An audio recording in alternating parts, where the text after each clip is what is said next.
Halo semuanya, selamat mendengarkan podcast pertama gue.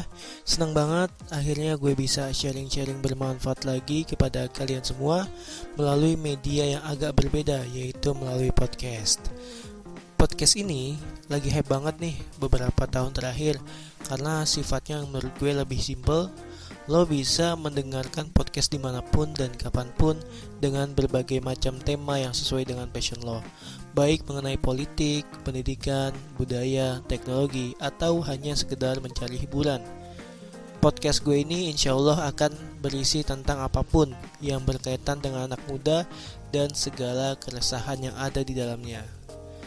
Ngomong-ngomong mengenai keresahan anak muda, gue sebagai anak muda generasi milenial nih yang lahir di era 90-an, dan umumnya kalian semua pasti pernah mengalami yang namanya masa-masa transisi, dimana waktu kita kecil kita sering banget tuh main sama teman-teman, main petak umpet, main kelereng, atau main permainan apapun lah yang khas dari daerah kalian masing-masing. Pasti kalian pernah merasakan momen-momen itu. Sampai pada akhirnya kalian mengalami era di mana internet menjadi booming di sekitar tahun 2009-an. Pokoknya ditandai dengan menjamurnya warnet di mana-mana dan sosial media serta game online yang mulai banyak lahir di era tersebut. Gue yakin kebanyakan dari kalian, akun sosial media yang pertama kali kalian punya adalah Facebook. Mungkin sebagian ada yang menjawab Friendster. Yang menjawab Friendster, kalian fix terlihat tuanya.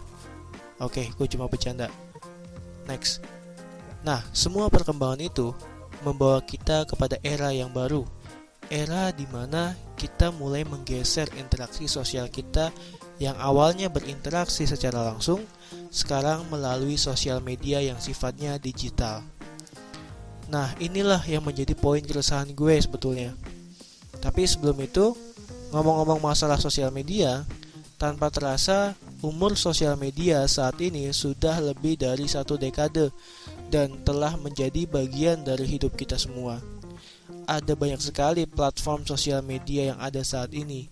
Di antaranya yang pernah gue pakai itu ada WhatsApp, Instagram, Facebook, Twitter, Line, LinkedIn. Kalau YouTube sama Spotify menurut gue sih gak termasuk sosial media ya, karena kan isinya orang-orang yang memiliki karya. Tapi di YouTube ada fitur like sama komennya. Mungkin bisa dibilang semi sosial media kali ya. Ya gue juga gak tahu sih. Kalau menurut kalian gimana? Anyway, terlepas daripada itu semua, media sosial apapun yang kita gunakan, tanpa kita sadari telah ikut menyumbang perubahan ke dalam kehidupan kita semua, khususnya Facebook, Twitter, dan Instagram. Karena intensitas interaksi sosialnya itu lebih tinggi di platform-platform tersebut. Kita bisa lihat status teman kita bisa berkomentar, bisa nge-like foto teman-teman kita, dan juga lo semua bisa tahu mereka sedang apa dan di mana dengan fitur live dan sebagainya. Karena kecanggihan fitur-fitur itulah sehingga kita bisa tetap menjalin silaturahmi dengan teman-teman lama dan juga dengan teman-teman yang jauh tempat tinggalnya dari kita. Selain itu juga, dengan sosial media, kita bisa mengajak banyak orang untuk berbuat kebaikan.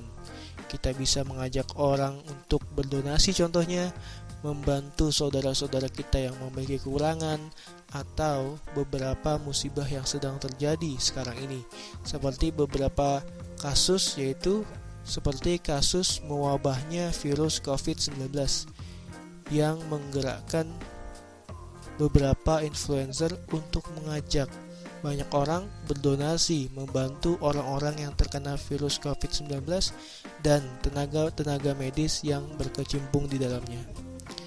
Hanya dengan hitungan jam, donasi tersebut bisa terkumpul miliaran rupiah. Kita bisa